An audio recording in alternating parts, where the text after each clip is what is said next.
अब ये साइटोकाइनिन जो हमारा हार्मोन्स है, तो ये सेल डिवीजन करने के लिए यह किसी भी सेल को रेगुलेट करता है। मतलब ये जैसे हार्मोन्स ये इस प्लांट्स में निकलेगा तो सेल डिवीजन स्टार्ट हो जाएगा। तो मतलब कि यहाँ पर सेल डिवीजन को मतलब कि रेगुलेट कौन कर रहा है, तो प्लांट्स में हार्मोन्स पाए जाते हैं जिसे हम साइटोकाइनिन हार्मोन्स कहते हैं। अब चौथा हार्मोन्स की बात करते हैं तो यहाँ पर हमारा पाया जाता है जिसे हम कहते हैं एब्सिसिक एसिड।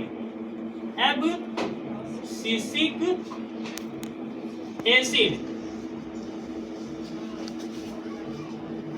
अब एब्सिसिक एसिड जो हमारा है, अब ये कहते हैं कि यहाँ पर इसको ग्रोथ इरेस्टर हार्मोन्स कहा जाता है। मतलब यह वृद्धि को रोकने का काम करता है। अब रोकने का काम क्यों करता है, तो आपका यहाँ पर आप ऐसे जानते हैं कि किसी भी प्लांट्स का एक नियमित और निर्धारित शेप होता है कि यह इतना बड़ा होगा, उतने होने के बाद में वह उसकी वृद्धि रुक जाएगी। अब जैसे कि हम देखते हैं कि हमारा वीट है,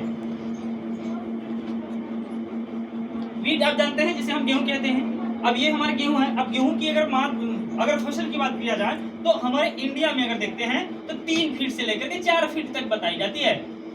अब ये इतना हो सकते हैं क्योंकि आप देखते हैं कि आप जब गेहूं बोते हैं तो उसमें बहुत से ऐसे पेड़ होते हैं ना, क्योंकि हम लोगों के इतने बड़े भी होते हैं। तो यहाँ इतना बड़ा होने का मतलब यहाँ पर 4 फीट तक का हो जाता है। तो यहाँ पर ये ग्रोथ को इरेस्टर मतलब एक आप ये भी देखते हैं कि कोई भी हमारा जैसे कि हमारा ये मैंगो है। अब इस मैंगो की मान लीजिए कि यदि दे दी जाती है कि 200 ग्राम का होगा, तो यह इसको शेप जैसे ही यह मैंगो 200 ग्राम का होगा उसके बाद में एब्सिसिक एसिड यहाँ पर यह हार्मोन्स हमारा निकल जाएगा और इसकी ग्रोथ क्या हो जाएगी, रुक जाएगी।